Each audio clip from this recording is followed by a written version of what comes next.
جو مخالف مسیح کے متعلق ہیں. تو ان سب باتوں کو سمجھنے کے لیے ہمیں ان کی ڈیٹیل ہر ایک کی الگ الگ سے جاننا ضروری ہے، یا اس کی تفصیل سمجھنا ضروری ہے. تو ہم آج گلوبلائزیشن پر بات کریں گے، عالمگیریت پر بات کریں گے.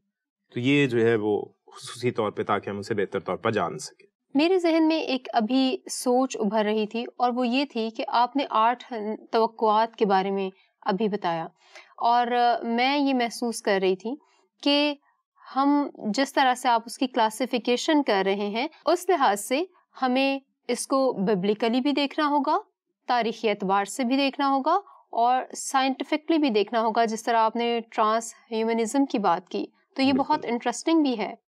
یقیناً جو ہے وہ یہ سسٹر بہت ہی اہم ہے اور دلچسپ بھی ہوگا، اسی طرح سے کہہ سکتے ہیں، کیونکہ یہ خصوصی طور پہ ہمارے لیے جاننا، ہم کیونکہ ایسے ترقی یافتہ دور میں آ چکے ہیں کہ ہم چیزوں کو بہت کیٹیگرائز کرتے ہیں، ان کو کلاسیفائی کرتے ہیں، ہم ان کی الگ الگ جماعتیں بنا دیتے ہیں تاکہ ہم ان کو بہتر طور پر سمجھ سکیں. اور ایسا ہے بھی، جیسے ہم سائنس میں اگر ہم فزکس، کیمسٹری، بایولوجی کی دیکھیں تو ان کی الگ الگ شاخیں بن چکی ہیں. تو ویسے ہی یہ شاخیں سمجھ لیجئے کہ ہم ان کی الگ الگ جماعتوں کو جانیں گے، ان کی شاخوں کو سمجھیں گے. اور اس میں یقیناً تاریخی پہلو بھی موجود ہے، اس میں ببلیکل پہلو بھی ہے، یعنی بائبلی پہلو بھی موجود ہے، وہ اس کے بغیر تو ہو نہیں سکتا کہ ہم اس کو سمجھ پائیں. اور سائنسی پہلو آٹومیٹکلی اس میں آئے گا تاکہ ہم اس کو بہتر طور پر جانیں. صحیح. تو گلوبلزم کے حوالے سے میں بات جو کہہ رہا تھا وہ یہ تھی کہ عالمگیریت کا تصور یہ اب سے نہیں ہے، یہ ہمیں بہت شروع سے ملتا ہے. عالمگیریت میں کئی اور چیزیں بھی شامل ہیں.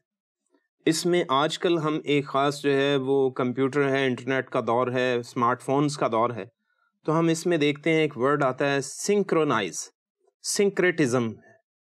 سنکریٹزم جو ہے وہ یہ ہے کہ دوسروں کی باتوں کے ساتھ آپ کی مطابقت، آپ کتنے دوسروں کے ساتھ موزونیت میں آ جاتے ہیں، آپ کتنا دوسروں کے ساتھ ان میں متوازن ہو جاتے ہیں، بیلنسڈ ہو جاتے ہیں، مینج کر لیتے ہیں اپنے آپ کو کہ دوسروں کو آپ کی باتیں بری نہیں لگتی، یا آپ کو دوسروں کی باتیں بری نہیں لگتی. یہ ہے سنکریٹزم. اور دنیا میں اس چیز میں بے پناہ اضافہ ہوا ہے. ہم ایسی کئی تحریکیں دیکھتے ہیں جو دنیا میں مختلف جگہوں پر، بالخصوص نارتھ امریکہ سے یہ تحریکیں بہت چلیں، پھر امریکہ میں یہ تحریکیں چلیں اور موجود ہیں کہ مختلف نوجوان لڑکے ہوں، لڑکیاں ہوں، لڑکوں کی الگ تحریکیں ہیں، لڑکیوں کی الگ تحریکیں ہیں، خواتین کی تحریکیں، جس میں می ٹو بھی ایک جو ہے وہ تحریک کو آپ دیکھتے ہیں. جیسے خواتین کی تحریک کہا جاتا ہے، اس میں می ٹو بھی ایک خاص جو ہے وہ ایک لفظ استعمال کیا جاتا ہے، تو وہ بھی ایک تحریک ہے. ٹرانسجینڈرز کے بارے میں بھی تحریک ہے، ٹھیک ہے، LGBTQs کے بارے میں تحریکیں ہیں. تو یہ ہے، اور گیز اور لیزبینز کی تحریکیں موجود ہیں.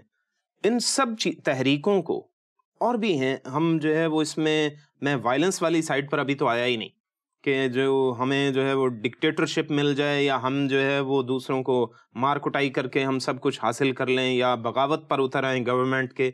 یہ ساری صورتحال جو ہیں یہ ایسی مختلف تحریکیں ہوتی ہیں جو دنیا کے مختلف ادوار میں چلی ہیں، اور مختلف ممالک کی تاریخ اس میں بھری پڑی ہے.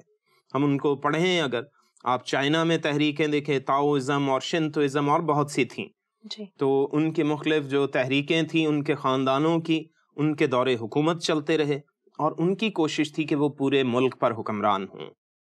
تو اسی طرح سے دوسرے ممالک میں، جاپان میں جو ہے وہ سیمورائز کا دور تھا ایک، اور پھر ساتھ میں ننجاز کا ایک دور تھا. یہ تحریکیں ہیں، یہ سب اپنی اپنی حکومت قائم کرنا چاہتے تھے اور ایک دوسرے کی مخالفت میں ہوتے تھے. اور پھر ایک وقت آتا تھا کہ جب یہ دیکھتے کہ یہ تحریک پھیل چکی ہے تو پھر یہ آپس میں سنکرونائز ہو جاتے، آپس میں پھر کیا کر لیتے، وہ مطابقت اختیار کر لیتے، آپس میں مصالحت کر لیتے کہ اب ہم مل کر چلیں گے.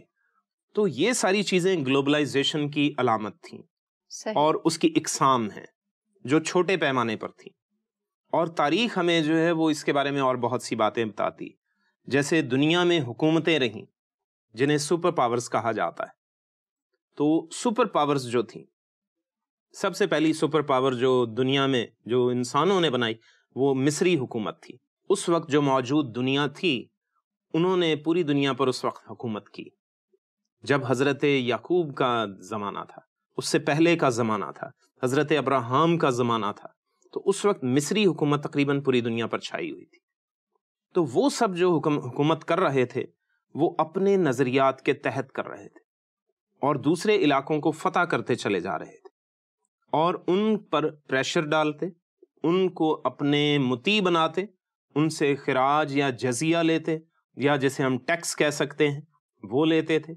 تو اگر لوگ ان کی باتیں نہ مانتے تو پھر ان کو سزائیں دیتے تھے.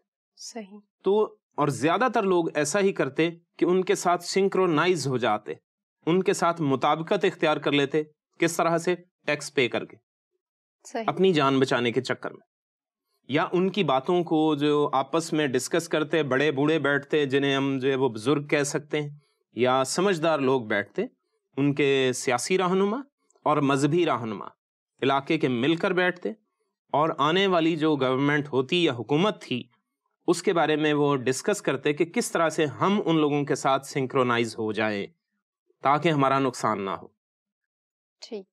تو یہ طریقہ کار اختیار کیا جاتا. تو اس طرح آپ پوری دنیا میں مختلف موویز دیکھ لیں، مختلف کتابیں پڑھ لیں، تاریخ کی کتابیں پڑھ لیں یا مختلف ناولز پڑھ لیں، تو آپ کو یہ باتیں مختلف جگہوں پر ٹکڑوں میں بہت سی باتیں مل جائیں گی جن کو آپ جوڑ کر ایک کہانی بنا سکتے ہیں. یعنی ایک مکمل واقعہ یا مکمل گلوبلائزیشن کے یا عالمگیریت کے پورے مرکز کو آپ سمجھ سکتے ہیں. اور میں نے جیسے بتایا کہ یہ تاریخ شروع سے ایسا کرتی چلی آ رہی. تو میں آپ کو پیچھے ایکچولی اس طرح سے لے کر جا رہا ہوں کہ جہاں پہ ہم دنیا کی حکومت کی آغاز کی طرف جائیں جو گلوبل آرڈر رکھتی تھی یا گلوبل ورلڈ آرڈر رکھتی تھی. لیکن اس سے بھی پیچھے نمرود کی پھر بات کروں گا کہ اس نے سب سے پہلے ایک گورنمنٹ قائم کی تھی، وہ سب سے پہلا بادشاہ بھی ہوا. اور جب اس نے حکومت کرنا شروع کی تو اس وقت جو ہے وہ جتنے بھی افراد تھے، جتنے بھی لوگ تھے، آبادی جتنی بھی تھی، اس پر وہ ایک ہی حکمران تھا. لیکن تاریخ بتاتی ہے کہ کچھ لوگ اس سے ہٹ کے بھی رہتے تھے جو حضرت آدم کے بیٹے سیت کی نسل سے تھے. وہ لوگ اس کے ساتھ شمولیت نہیں کرتے تھے، جن میں حضرت نوح کے کچھ بیٹے اور پوتے موجود تھے. حالانکہ وہ انہی کا ایک بھائی تھا نمرود، لیکن اس کا طور طریقہ بالکل مختلف تھا ان سے، اس لیے وہ اس سے الگ ہو گئے. اور اس نے پھر ان کے ساتھ زبردستی کرنا شروع کی، ان کے بیٹوں یا لوگوں کو، ان کے خاندان کے افراد کو اپنے مطیع بنانا شروع کیا، علاقے فتح کرنا شروع کیے، علاقے نئے بنانا شروع کیے، جس میں نینوا کی گورنمنٹ بنائی اس نے، کلنا، پھر اکاد اور ارک کی حکومتیں تیار کر کے ان کو ایک حکومت کہا، بابل کی حکومت. تو یہ جو تھی وہ سب سے پہلی ایک گورنمنٹ تھی یا ثقافت بنی جسے تہذیب کا بھی نام دیا جاتا ہے، بیبلونین سویلائزیشن. صحیح. تو یہ جو بابلی تہذیب بنی تو وہ بھی ایک کیا ہے، وہ گلوبلائزیشن کی علامت تھی. پھر اس نے ٹاور آف بیبل بنایا، یعنی کہ بابل کا برج بنوایا، تو وہ اس چیز کا بھی جو ہے وہ اس چیز کی علامت تھی کہ ہمارے پاس ایک نشان ہو گلوبلائزیشن کا، کہ ہم ایک نئے سسٹم کو، ایک نئی گورنمنٹ کو پروان چڑھا رہے ہیں. تو اس کے تحت اس نے ایک سسٹم بھی دیا، لوگوں کو نظریات بھی دیے ہوں گے لازمی، ان کو کچھ اصول ضوابط بھی دیے کہ آپ نے میرے حکومت میں اس طرح سے چلنا ہے تو آپ کی بھلائی ہوتی رہے گی، آپ کی خیر خواہی اسی میں ہے. تو یہ گلوبلائزیشن کا مین مقصد ہے. لوگ جنگلوں میں رہتے تھے کیونکہ اس وقت آبادی کم تھی، بہت زیادہ نہیں تھی، تو اس لیے درخت بھی کم کاٹے گئے تھے، جنگلات زیادہ تھے، جنگلی جانوروں کا خدشہ تھا. تو اسی چیز سے بچاؤ کے لیے بھی لوگوں نے کہا ہوگا چلو اس کے پاس حکومت ہے، اس کے پاس آرمی موجود ہے جو ہماری پروٹیکشن کرے گی. تو اس پروٹیکشن کو بنیاد بنا کر اس نے لوگوں سے سنکرونائز کروانا شروع کیا اور لوگ اس کے ساتھ سنکرونائز ہوتے چلے گئے. تو یہ سنکریٹزم کا سلسلہ وہاں سے چلنا شروع ہوا، یہ مطابقت اختیار کرنے کا کیا ہوا، سلسلہ شروع ہو گیا. تو یوں آبادی بڑھتی چلی گئی اور وہ ایک حکمران ان کا بنتا چلا گیا. تو گلوبلائزیشن وہاں سے پروان چڑھتی ہے اور اس میں پھر مختلف طریقہ کار انہوں نے اختیار کیے. پھر میں نے جیسے بتایا مصر کی حکومت آئی، مصریوں نے بھی ایسا ہی کیا. جب حضرت یوسف حکمران بنے ہیں مصر میں تو فرعون کے بعد وہی حکمران تھے جی، اور ان کو فرعون کا بھی باپ کہا جاتا تھا. انہوں نے ٹائٹل اپنے لیے بتایا بھی کہ لوگ مجھے فرعون کا باپ سمجھتے ہیں. صحیح. تو اس کی وجہ کیا تھی کیونکہ ان کے پاس جو ہے وہ نالج اور انڈرسٹینڈنگ بہت زیادہ ہے. تو اس لیے وہ ماحول کو اور آنے والے انوائرمنٹ کو اور فیوچر جو نیئر فیوچر ہے، جو مستقبل قریب ہے، ان حالات کو وہ بآسانی سمجھ رہے تھے اور اس کے مطابق ان کو زندگی گزارنے کا طریقہ معلوم تھا. یوں وہ کامیاب تھے. ان کو خبر ملی کہ جو قحط سالی ہوگی، جب انہوں نے فرعون کے خواب کی تعبیر کی جو خدا کی طرف سے انہیں بلیسنگ تھی، جی. تو پھر انہیں پتہ چل گیا کہ دنیا میں اس طرح سے قحط سالی ہوگی. تو جب قحط سالی ہوئی، اس سے پیشتر ہی وہ ساری کی ساری پلاننگ کر کے اس پر عمل کر چکے تھے. انہوں نے پلاننگ کی، ایک اسٹریٹجی بنائی، یعنی منصوبہ سازی کی، اور پھر حکمت عملی اختیار کی اور اس پر عملی قدم اٹھائے. یہ 3 چیزیں سب سے اہم ہوتی ہیں جو کسی بھی معاملے کو کامیاب بناتی ہیں. کسی بھی کام کو کامیاب بنانے میں یہ 3 باتیں سب سے اہم ہیں: منصوبہ سازی، حکمت عملی اور عملی اقدامات. صحیح. تو اب انہوں نے ایسا ہی کیا تھا، اور 7 سالہ قحط میں انہوں نے اتنا راشن جمع کر رکھا تھا کہ اپنے ملک کے لوگوں کے لیے بھی کافی تھا اور پوری دنیا کے جو باقی لوگ ان سے خریدنے آتے تھے ان کے لیے بھی کافی تھا. پھر بھی بچت ہی بچت تھی ان کے پاس. تو سوچئے کہ یہ ہے گلوبلائزیشن کا ایک سمپل میتھڈ. تو اس طرح سے گلوبلائزیشن وہاں پر بھی ہو رہی ہے.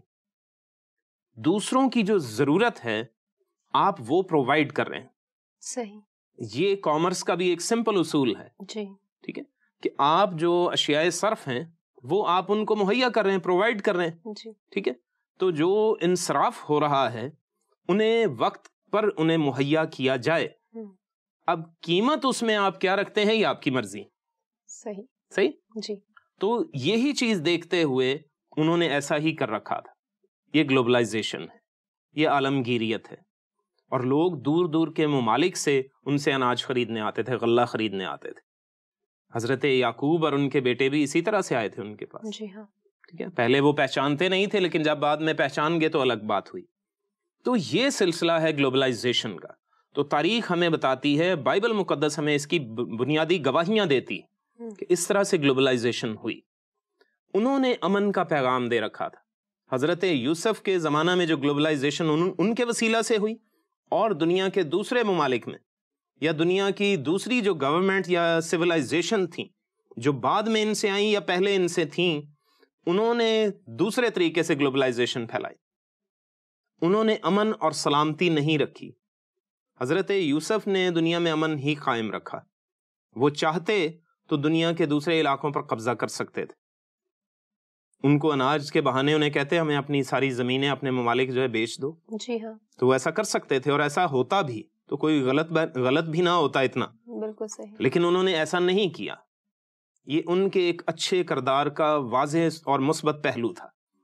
جو فرعون ہے اس کا طریقہ اور طرز معاشرت دیکھ لیجئے آپ، وہ بالکل مختلف ہے. وہ بنی اسرائیل قوم کے ساتھ انتہائی برے رویے سے پیش آیا. اس نے ان کو غلام بنا لیا کیونکہ وہ اس کی قوم نہیں تھی، اس کے لوگ نہیں تھے، اور اس وجہ سے اس نے ان کے ساتھ انتہائی برا رویہ کرنا شروع کر دیا اور ان کو اپنے مطیع بنا کر ان سے زبردستی بیگار میں کام لینے لگا، فری میں کام ان سے لینے لگا. یہ گلوبلائزیشن کا ایک نیگیٹو پہلو ہے، منفی پہلو ہے، اور ایسا ہوا. اسی طرح سے آگے بڑھتے چلے جائیں، اسے آزادی مل گئی، وہ تو ہم سب اس بات سے واقف ہیں. جی ہاں. پھر بعد ازاں دوسرے ممالک نے اسی طرح سے حکمرانی کرنی شروع کی. بنی اسرائیل قوم اپنے ملک میں آ گئی، اور پھر دوبارہ سے بابل کی ایک اور حکومت اٹھتی جس میں نبوکد نظر بادشاہ ہے. لیکن اس سے پیشتر جو قریبی ایک حکومت تھی وہ اسوریوں کی حکومت تھی، جو شام اور عراق کے علاقے کے کچھ علاقے پر حکمران تھی، جس کے پاس لبنان، یمن، اردن، موجودہ جو علاقے ہیں یا موجودہ جو ممالک ہیں، یہ سب اس کے پاس حکمرانی میں تھے اور وہ ان پر حکمران تھے. جس میں تلگت پلاسر ہے اور سالمنیسر ہیں. یہ بادشاہ جن کے نام موجود ہیں، ہم ان کے پورے ناموں کی تفصیل بتانے کی ابھی ضرورت نہیں، ہم اس سے واقف ہیں. جی. یا ہم تاریخ اس کے بارے میں پڑھ سکتے ہیں. انہوں نے بنی اسرائیل قوم میں سے جو 10 قبائل جو شمالی علاقہ جات میں تھے، ان کو 721 قبل مسیح میں غلام بنایا، اسیری میں لے کر گئے، اور اس طرح سے یہ گلوبلائزیشن کا ایک طریقہ کار تھا.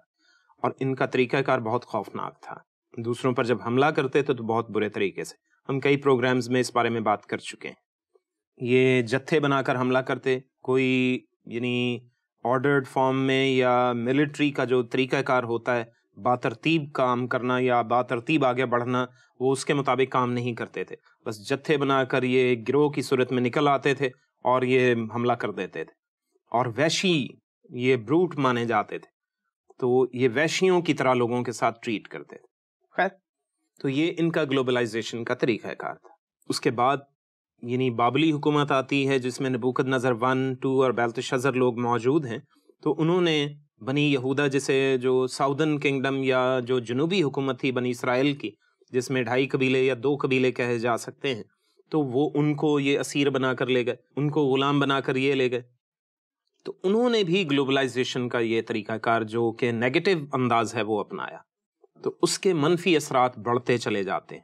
لوگوں میں سوچ ایسی پنپنا شروع ہو جاتی ہے, ان کی جبلت ایسی بننا شروع ہو جاتی, جس کو ہم آج کل تو فطرت کہتے ہیں لیکن ایکچولی وہ فطرت نہیں ہوتی, وہ جبلت بن جاتی ہے کہ وہ انسٹنکٹ بن جاتا ہے انسان کا کہ ہم نے دوسروں کے ساتھ ویسے ہی پیش آنا ہے جیسے میرے ساتھ رویہ ہوا. تو یہ سوچ لوگوں میں, دنیا کی اقوام میں اور پھیلتی چلی جا رہی تھی, کیونکہ جہاں پر بھی یہ جاتے بابلی لوگ, یہ وہاں تاخت و تاراج کرتے تھے, تباہی مچاتے چلے جاتے. شیر ان کا مذہبی کہہ لیجیے اور قومی نشان بھی تھا, اور وہ شیر جیسے کہ یعنی تباہی مچا کے اپنے شکار کو مارتا ہے, تو اس انداز میں وہ سوچتے تھے. اور بالخصوص جب شیر آدم خور ہو جائے تو وہ انسانوں کو بہت برے طریقے سے مارتا ہے. وہ اپنے جو شکار کو مارنے کے لیے وہ پھر جانوروں کا شکار نہیں کرتا, وہ کوشش کرتا ہے لوگوں کے علاقوں میں جہاں پہ انسان بستے ہیں, انسانی بستیوں میں یا گاؤں میں یا جو بھی علاقے اس کے قریب ہوں, تو ان میں وہ چھپ کے آتا ہے اور چھپ کے حملہ کرتا ہے.